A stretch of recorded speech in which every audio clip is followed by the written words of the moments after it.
நான் அக்குபஞ்சர் மருத்துவராக பணியாற்றுகிறேன். என் பேர் ஹரிகிருஷ்ணன்.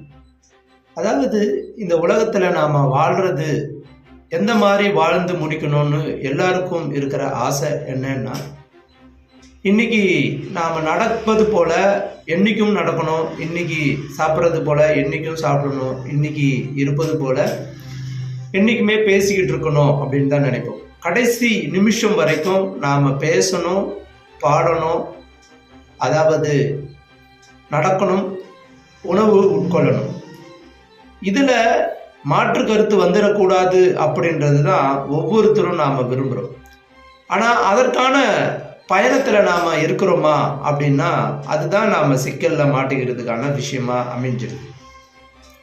அப்போ இன்னிலிருந்தே நாம் இன்னைக்கு இருக்கிற நவீன மருத்துவத்தில் நாம் பார்க்கறதுனுடைய விளைவு என்னவா இருக்குது அப்படின்னா, நம்ம கடைசி காலங்களில் படுத்த படுக்கையாக இருந்து மிகவும் அவஸ்தைப்பட்டு இறக்கக்கூடிய சூழல் தான் இன்றைக்கு நிறைய நேரங்களில் நிறைய நபர்களுக்கு நடக்குது. அதிலிருந்து நம்மளை பாதுகாத்துக்கணும் அப்படின்ற ஒரே ஒரு சிந்தனை தான் இந்த பாரம்பரிய மருத்துவத்தை நோக்கி நாம் அழைப்பதற்கான காரணம். நன்றி.